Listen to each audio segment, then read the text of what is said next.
What's up, everybody? Welcome to this weekly AMA. Hello, everyone. We have you on via some kind of tablet, right? Yeah, so I'm on a pad device again and without a decent mic, but it's not so bad, right? The sound. Oh, I can hear you pretty well. You're coming through on this side. Nice to hear. So what's new with you this week, buddy? Development as usually. And so I guess there will be development update, right? Just now, MHS posted testing transactions for both Ergo and Cardano sites for the Rosen transfer. Yeah, I was talking to him about that yesterday. It's great to see that development. I actually recommended he throw up the cha-ching bot, and that way everybody can kind of see him playing with it in real time. And once things get to the point where it's live, it'd kind of be a nice thing to see on a bridge where users can kind of get updated in real time as to what's happening and flowing through that infrastructure. All right. And that's the old topic, right? And unfortunately, bridges development was slow, and deployments were postponed many times. Mostly because of external teams. What can we do about that? Not much. MHS team always tried. No, it's a funny thing about crypto. It's a funny thing about crypto where, whenever you have a partnership, it really takes time, energy, and resources, right? And sometimes that's not quite what we would expect, at least in our experience so far. So, like with Rosen, we started with the SISI framework, and then that kind of had an issue or an exploit, and then we started building out Wormhole, and that kind of had an issue. And so then we kind of iterated again and did it more, let's say, in-house with less need for an external partner to rely on. Yeah, so it was Gravity, Wormhole, SUSE, and all of that actually not deployed on the other side. Wormhole was hacked at some point. Yeah. So maybe it's good that there was no bridge deployed. No, I definitely think so. And in terms of like Rosen itself, I'm sure that, building infrastructure on our side for all three probably helps quite a lot in terms of the design and, kind of understanding that at a different level. Right, yeah. So, what's new with Dexy? All right, so still reviewing contracts. Amidab is splitting the LP contract into parts to simplify it. So maybe then it's could be used for new spectrum pools, but let's see. It depends.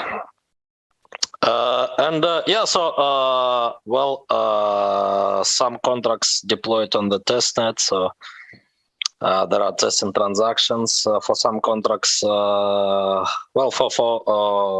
most of them, I guess now. There are tests and off-chain trackers done. I think it's time now to start planning testnet deployment.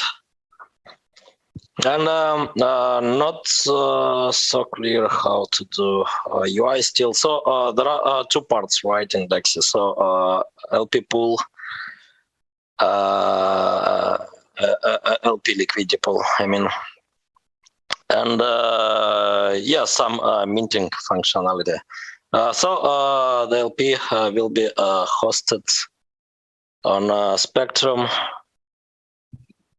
And yeah, so for minting, well, it's still an open question. So I'm thinking maybe to make a chat with wallet developers and well, DEPs developers.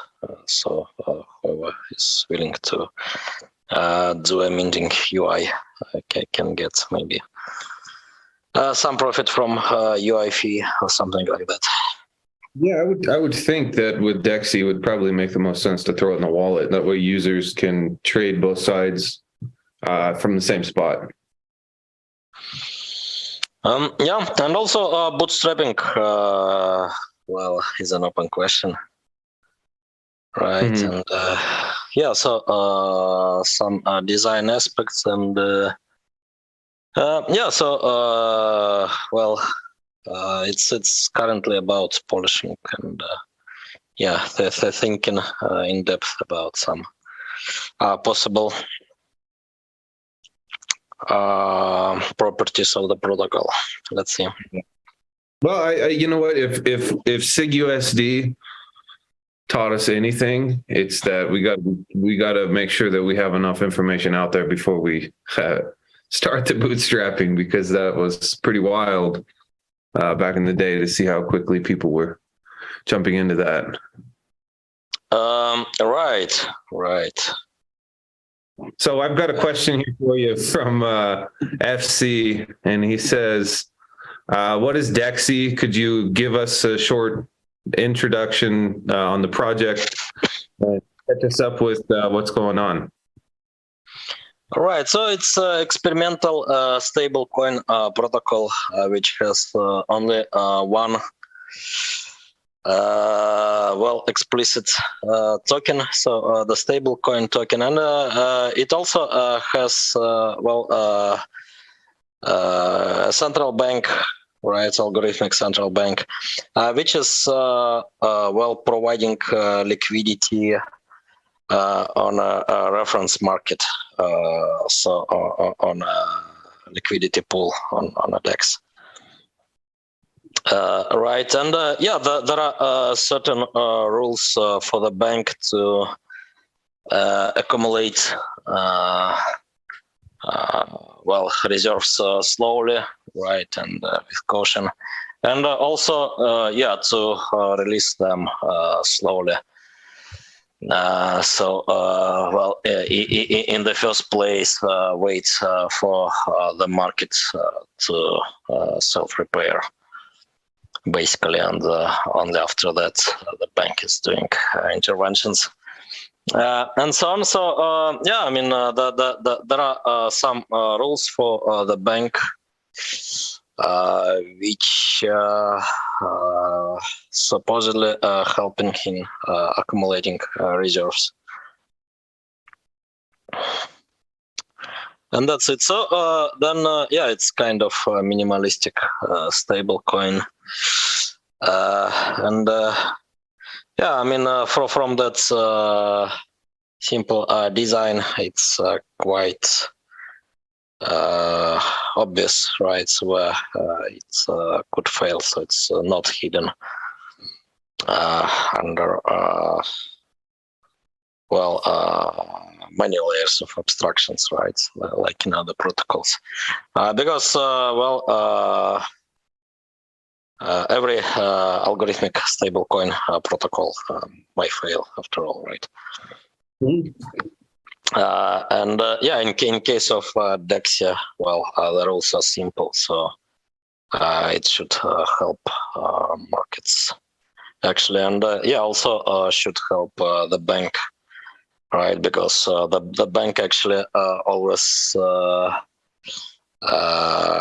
having less information than other players.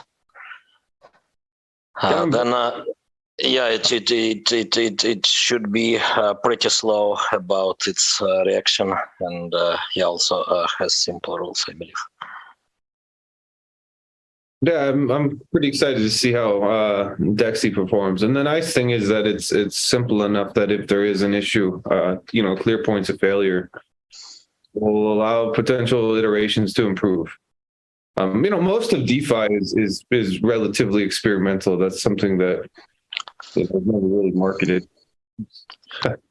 But right. And yeah, also the protocol actually allows for building additional protection. Yeah, liquidity provision mechanisms right on top of the core protocol. Yeah. So it's basically done like protocols should be done. I believe in when we are talking about cryptocurrency clients, for example, right? So I'm working for cryptocurrency clients for how many? For almost 9 years at the moment. And so yeah, the more or less same design principles are here in the DEX protocol. So yeah, you have simple protocol at the core, right, and then build possible extensions on top of that. Yeah, and I think it's important for people to recognize that when you say protocol, essentially you're talking about the logic itself, and a lot of people associate that only with gold, which is just the oracle price that's being fed into the protocol, right? Yeah, I mean you can peg stablecoin to like anything, right? Which price is available, right? I mean globally agreed price. Yeah, so potentially, if Dexy proves to be resilient, and time shows that the design is pretty sound, we could potentially see multiple different references in terms of external commodities or currencies or whatever fed into that framework. Yeah. That would be interesting to see. And yeah, also, there are some interesting things in the protocol, right? Because we have LP interacting with the algorithmic liquidity provider, so kind of central bank. And yeah, this interaction is done in a way that's actually certain situations which are catastrophic for other protocols, actually not so bad for the Dexy protocol. For example, a panic run actually could be quite good, right? If a lot of people throwing Dexy at the LP, right? So most of them are doing that at the loss, and that actually helps the bank. But yeah, it's also non-discriminative, unlike other protocols such as Gyroscope, where like everyone is in loss. So here is the bank is just doing interventions sometimes to restore the pack, and then yeah, it's up to markets to adopt to such mechanism. In a rational or not so way. It's going to be interesting to see. I guess we still, need a logo and UI and a couple of things to launch, but I'm sure that we'll keep the community up to date as that rolls out.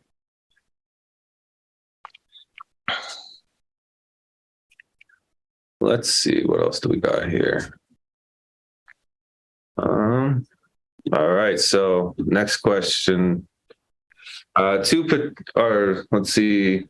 potential utility do you see in time with the Rosen bridge? There's a couple of potential options. First is that bridges give projects, including the Ergo token itself, access to external liquidity without having to deal with exchanges. So as an example, the first is the Cardano side. In a way, all of the liquidity and applications on the network are kind of acting like its own external market, somewhat similar to how exchanges do. So, if Ergo or other tokens in the Ergo ecosystem, wrap move to Cardano, they'll probably start in different decentralized exchanges, as well as potentially in some DeFi protocols in Cardano. That's something that will depend on whoever wants to be a liquidity provider. But as Rosen Bridge expands, I think there's quite a few chains that MHS has in mind. Not only do we have the ability to take kind of internal coin of Ergo or tokens on top of Ergo, and they'll have additional market access.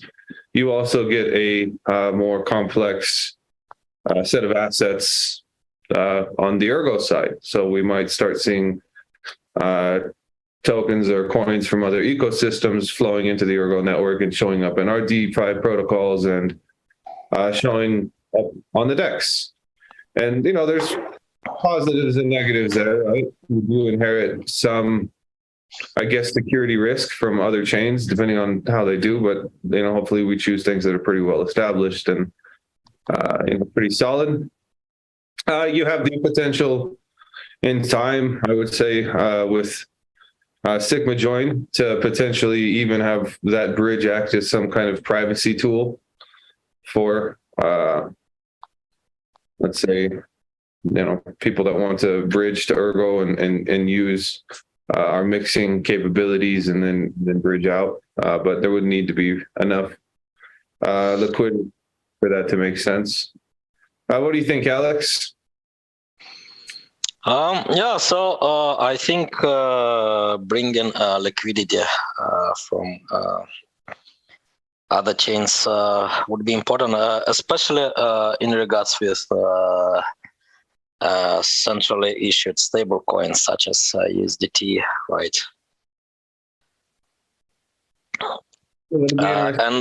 Then with DeFi tools like bonds, for example, right, loans. With stable, how's it called? The stable swap, right? Pools coming on Spectrum. It's about very different, right, level of liquidity and possibilities. Yeah, DeFi possibilities. Yeah, stable swaps tend to be one of the more conservative aspects of DeFi potentially, if the stable coins keep peg, right? Right, yeah, and So, for example, then on Ergo lands, loan could be taken in USDN, right? Converted into USDT, and then sent to some other blockchain, right? And then cashed out in Kenya, for example. Right, and this is much simpler and also significantly better fees for Kenyan farmers, for example. No, it's very true. It makes ramping a lot easier. Decentralized on-ramp, off-ramp is becoming easier, right, with USDT. Because, around the globe, USDT currently is, the most popular option to on-ramp, actually. So in Asia, Africa, Middle East, so Western Asia, right? It's the most popular option, actually. More popular than Bitcoin, much more popular. Yeah, definitely is. But, there's been a lot of infrastructure built out around that, which is pretty useful. Be very curious to see once we get stable to stable swaps, it kind of changes a lot of the DeFi assumptions and risk. Be nice to see that built out and maybe, get some larger liquidity providers to participate in that type of DeFi. Right. Also, some DeFi schemes are becoming possible, right? So some risky ones also, but that's unavoidable after all. For example, like what people do with waves, right? Maybe other stable coins. Yeah, there's a lot of stable coins out there with questionable designs, I would say. Right, but also there was a problem of unlimited minting, which is basically in every stablecoin, right? It's allowing you to mint dependless on pricing level. Basically any amounts. I've never understood that. For CQSD, there are limits. Well, not strict, but still. And actually, we discussed with Bruno how could this be improved. So basically, how to make fees dependent on how much reserves would be different from target level in comparison with before the transaction, right? And charging based on that. That makes a lot of sense to me. There's way too many DeFi protocols where, because there is no limitation in terms of like the liquidity you can throw at it, it gives so much power to such a small subset of users. Like the top 20 wallets have way too much power over protocols than any other like general user. Right. I mean, it's usually controlled by whales then. Yeah, which can do the games. In case of Ethereum, where flash loans are possible. It's even more complicated. So a hacker can become a whale for one block, and that's even more problematic because of even more composable schemes and leveraged risks, right? And for all the users. Yeah, it's crazy that we see a lot of decentralized protocols where in reality, okay, unless you're either a whale or you're getting some kind of flash loan, you're at such a disadvantage. It's not so decentralized in terms of like how power is actually distributed through the protocol and in actual use. I think Dexy is a good step, like in the other direction, starting from, okay, how do we create stability and more even power distribution? Right. Yeah. All right. Next question we have is from Fo. He said, what is Sigma Finance? And then the example of Sigma bonds all about. Is there anything that makes it stand out from other bond-related DeFi products in the market? Yeah, I don't know how to compare with other bonds because, I don't have much experience with bonds protocols on Ethereum. I don't even know any popular protocols. So I know the yield protocol, but I'm not sure its instantiations are popular actually. Yeah, I know that Sigma Finance is a project that Cheese Enthusiast is working on. Everything is open source. His goal from the GitHub, at least, is to have basically some financial contracts that are all open source that ideally people will review, refine, help build out. Kind of create basic DeFi primitives and extended UTXO that are relatively clear in terms of their assumption, and then hopefully build them out, see what catches on.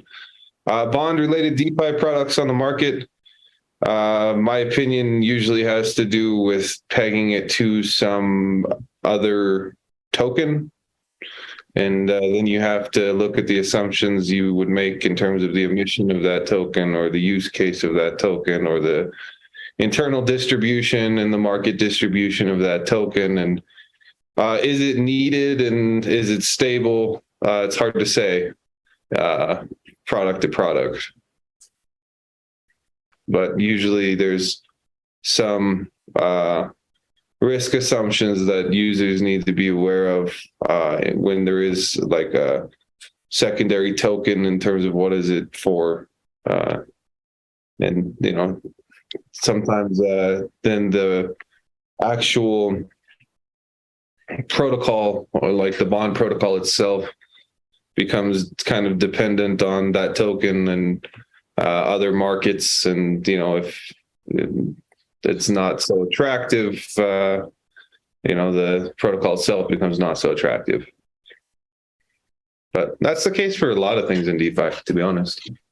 Yeah, and bonds can be used to build other tools. So, for example, that yield protocol is actually building a stablecoin on top of zero coupon bonds. Mm-hmm.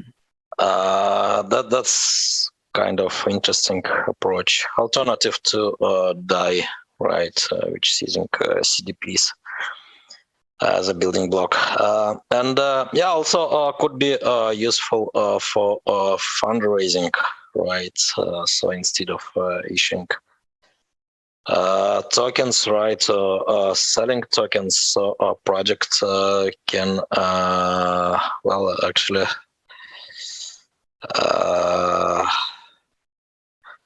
proposing tokens as collateral, right?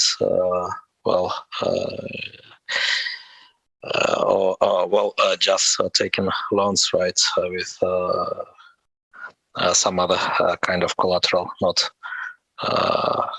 own tokens. Yeah, and you also have the revenue aspect, right? You have a type of revenue bond where wherever you have fee accumulation, you could potentially create a product that allows the developer or project to kind of borrow up front and then distribute those fees into some kind of product with a payout period. That's another way to potentially raise money. It would depend on what the revenue looks like, and at least because that's on chain, potentially it could be predictable and packaged in a way that's somewhat transparent. You would be taking risk in terms of time, but interesting thing to play with, because potentially it does shift things away from more speculative ways of fundraising. Let's just say that.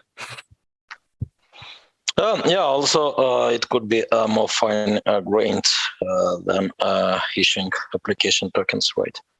Mm-hmm. All right, so Augustus Kent said, what do you guys think the future holds for the GitBlock Smart Pool project? Any thought on the potential uses of SNISP? You want me to take that, or do you want to start? Oh, maybe you have actual information, right, about the state of things. Sure. So I don't know. Mine could be outdated a little bit. So I'll start with GitBlock. GitBlock, really did an amazing job in terms of kind of bringing the smart pool aspect to Ergo. Infrastructure costs and state of the markets made that project something that they had to carry. So they decided that they didn't want to take the risk. What is SNISPs?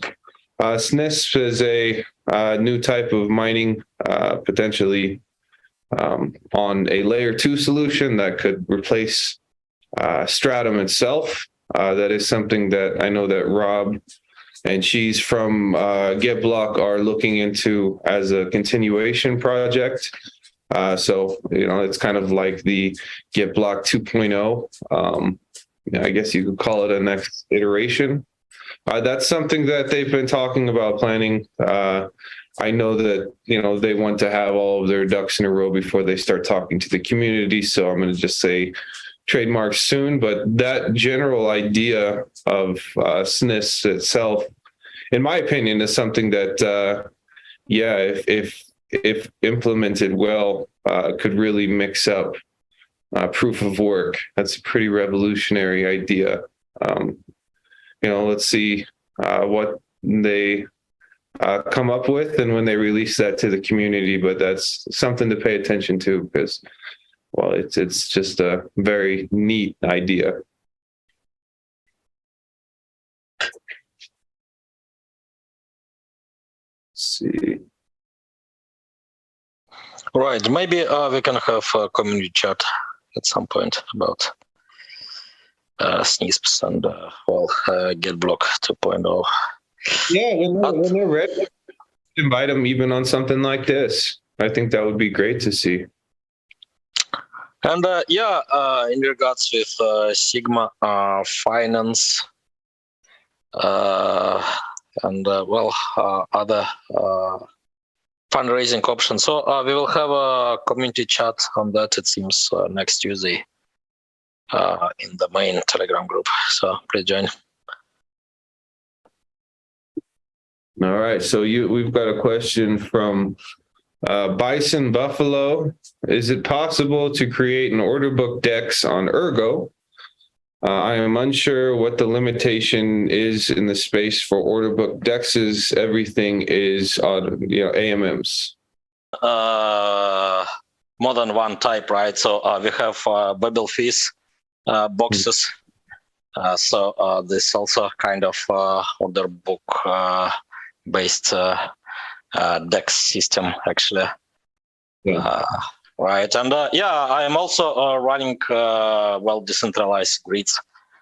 So basically orders, right, which with some conditions, what I'm calling smart boxes. And actually, there is some liquidity on SIG USD to ERC pair. Currently not so much, but you can find trades. So currently about 2,000 ERC maybe there, something like that. Yeah, I would think that using decentralized grid bots, as that kind of gets released, and there's probably a more friendly user interface, so the average participant can play with that. It kind of gives you the tooling to act as though you are in order book DEX based on the conditions that you set, even if you're interacting with an AMM. Right. I mean, so all those order types are composable. So, my bots actually are doing matching with matching orders and MMLP without any issues, right? And you can do the same for Babel fees. Actually, Ergo Mixer is also doing so some kind of order book based trading. To mix, you are buying mixing tokens, right, to avoid privacy leaks.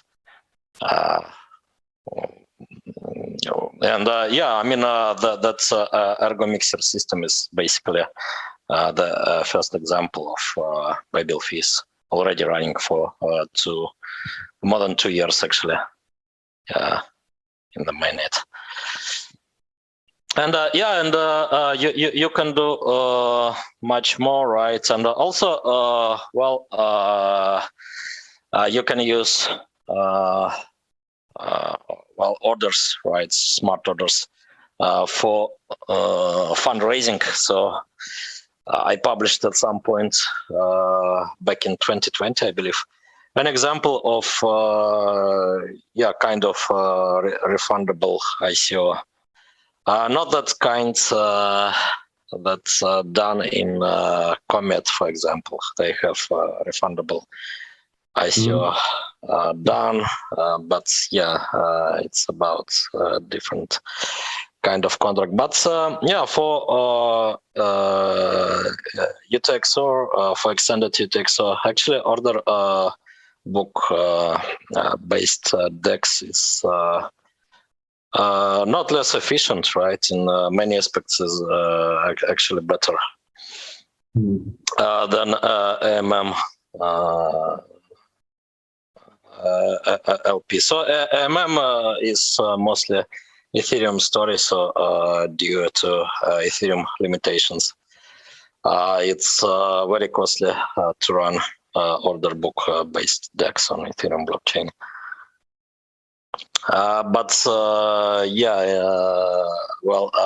In case of UTXO, right, that's a different story, actually. For UTXO, it's actually more natural to have orders, maybe. All right. So, once we get, let's say, more advanced as an ecosystem, and both in terms of the applications and the personal trading tools, you have a lot of different options to create that type of interfacing. Next question is from Windy Moon. If 5.0 took several years to implement, when can we realistically expect 6.0 to happen? We're still working on the roadmap. So it's impossible to say with any certainty. Well, and in general, there is no point, right, in releasing some versions, just to release some versions, right? So we need to consider what could be useful for ecosystem development, and I guess changes should be mostly non-breaking, right? And then, we need to find some equilibrium here, right? And talk about 6.0 from the point of view of that equilibrium. Yeah, I think that's a good long-term discussion to have. So sorry, Windy Moon. I'll let you know. Yeah, but anyway, there is a lot of work to get done on all the levels, with or without 6.0. So, yeah. All right. Next is from Slava. How do you see the future use of SIG-USD? Will Dexy replace it? I hope not. I think that having like one stablecoin in a decentralized ecosystem is a terrible idea, as Luna clearly showed. I think it's much better to have multiple different protocols competing versus one single point of failure that then your entire DeFi system is kind of reliant on. I think that's a terrible decision that some ecosystems have pursued. What's your take, Alex? Yeah, I think actually different stable coins are helping each other, right? Because of some liquidity being locked in liquidity pools, right? For example, Dexy to CQSD. Yeah, and they may also perform differently in different environments. So it's going to be really interesting to watch as that builds out. Right, and assumptions also different. Would be good to analyze actually those things. And I mean, we are still at the point where it's better to have multiple experiments, right, and then compare their performance. So CQSD, in regards with stability, is performing quite well, right? So even now it has so I checked yesterday, it was about 380% of collateralization. That's quite awesome. But there are some certain things about its design which to be improved, definitely. All right. Next question is from Marcus. He said, since the Sky Harbor raffle for funds to run servers for the NFT marketplace, is there any way something can be done for the community to supply compute to these projects without having to pay cloud? It depends where they're hosted. I'm not sure where they're hosted. I would love to see the community come together for Sky Harbor and kind of their host costs. I'm going to donate towards that probably here before it ends anyway. Where they're hosting, it depends. I don't know what instance they're running or what their service is, so I'm not really the guy to ask. What do you think, Alex? Hard to say, really. Yeah. What's going on there? I don't know. But I'm happy that they asked for help, and hopefully the NFT community comes together, supports them. I will donate something as well, and please donate, guys. All right. So next we have a question from Dom F. Does the Ergo team work on bringing in new devs to the ecosystem, or is it the hope that devs naturally find Ergo and want to build on it? We do offer bounties. We have been working on improving dev tools, document organizations. Now, if you also have applications that are being built, and that sometimes opens up employment opportunities for people that are building on top of the network. Generally, I think it's a terrible idea to offer some sort of incentive that then it's like, okay, well, what happens when the incentive stops? Usually they go away, right? So I think ultimately there needs to be some natural incentive that aligns that keep them around. But there's a lot we can do to make that adoption process a lot easier. And, you can look at what Mark has been doing with documentation or and different dev tools and, a lot of the open source frameworks that are around. I think all of that makes the barrier eventually easy. But in terms of incentives, in my opinion, it can be dangerous. What's your take, Alex? Especially as there are a lot of folks around just willing to milk. Like every there are a lot of similarly looking messages in Telegram groups mostly, right? So in Discord as well.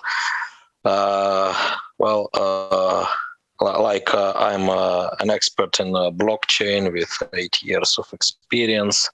I know this and that, right? So if you're interested, please DM me and so on. I don't know, they're appearing every day, so I don't know why do we have so many experts around.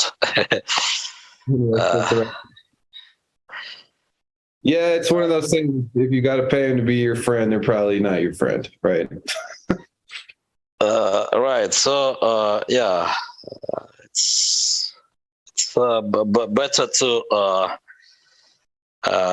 maybe sponsor developers with proven record, right? Yeah, and we do get into a point that Adam Joseph made, that we do host hackathons to help onboard new devs and ideas and try to engage the development community. And that's kind of an ongoing endeavor. We've been talking about that as we close up 2022, move into 2023. You know, the different events and hacks and stuff we're going to throw together to see what kind of ideas the community has and what kind of development is possible. And maybe that will attract some new devs.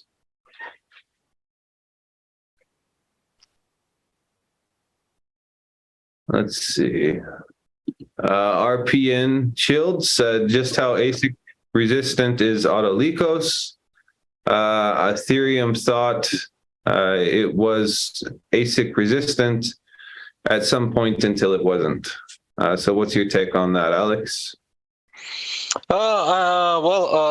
Those terms are actually, quite misleading, right? Like all the simplifications. I mean, you can always do specialized hardware, right?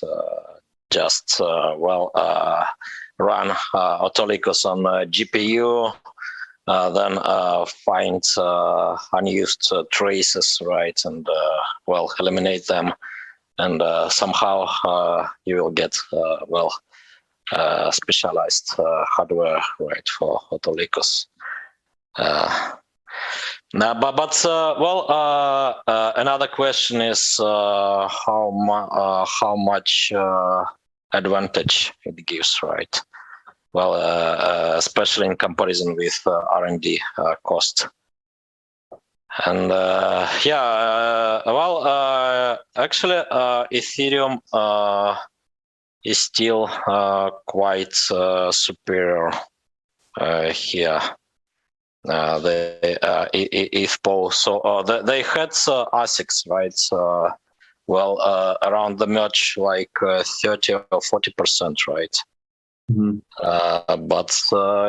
Advantage was not so big still, even after many years, right? And they had a huge GPU miners community actually around the merge. So that's quite successful. Example actually of what could be called ASIC resistant proof of work algorithm. So I don't know whether competitors will stay for so long time. Actually a lot of unknown variables here, even for mining software, even hardware devs, as far as I know, because it's about a lot of unknowns about hardware development with time. Let's see. All right. Let's see, what else do we got?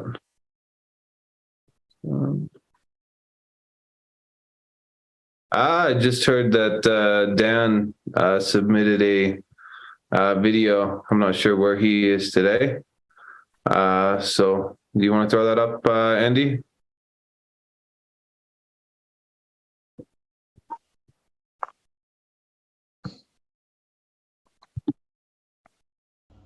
Hey everybody, this is Dan coming to you, not live, but it will be played live during the AMA, so sort of live from beautiful Thailand.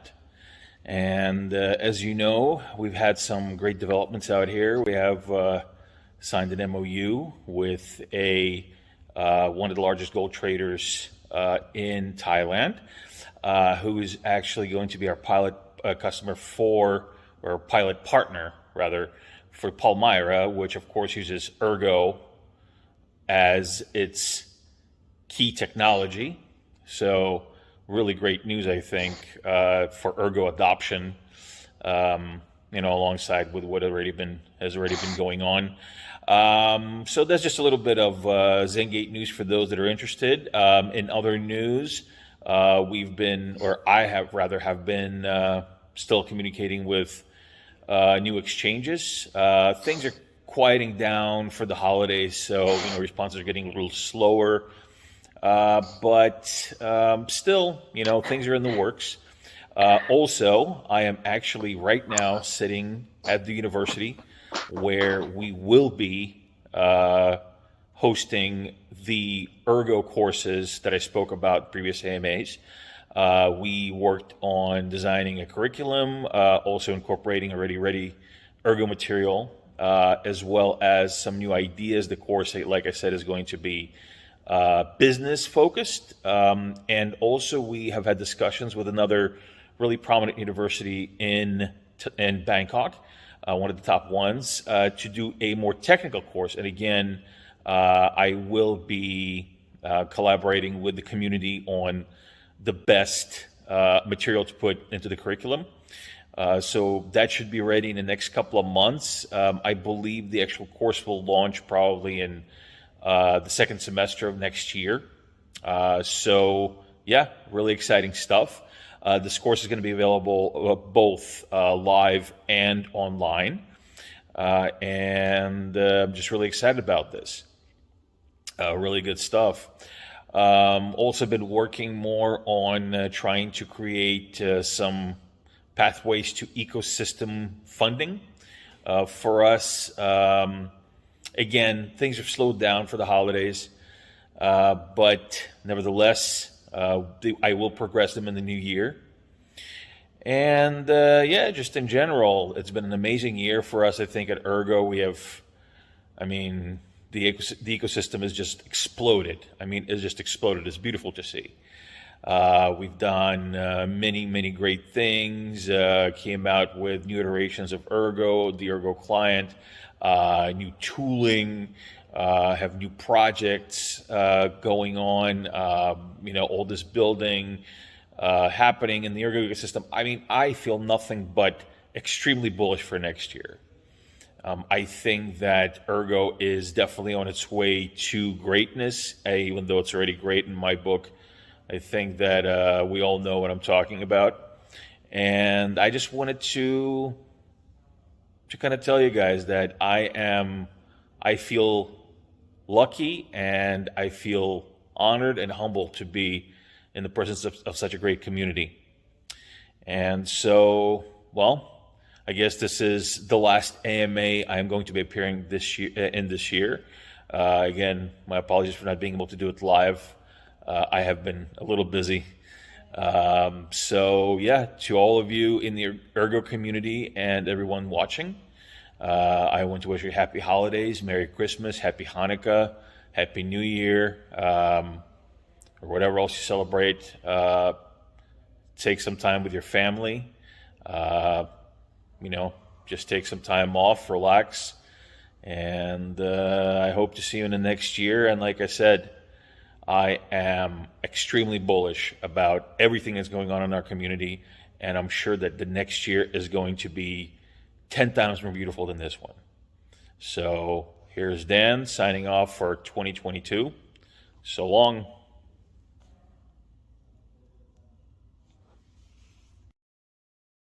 All right. I can't actually hear that when it's playing, so I have no idea what Dan was talking about. I'm not even sure where he is. Kind of looked like he was on a banana or something. But I hope everybody enjoyed that update. Yeah. Anything else to cover before we close, Alex?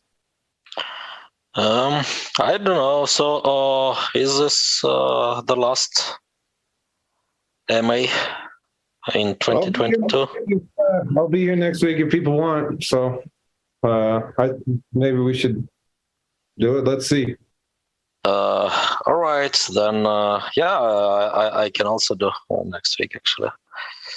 So see you next week, and then we can do 2022 recap. So it was crazy year. Yeah, it was a good year. I mean, but yeah, also crazy, and for many, it was painful, right? But we should look into the future. Absolutely. I'm quite optimistic about the future. Me too. I think we've done a pretty good job in terms of what we're doing internally. The external madness, there's nothing we can do to, I don't know, mitigate that. It is what it is. Let's see how things shake out. Internally, let's just keep moving forward. All right, then. Thanks, everyone. Thank you for your questions.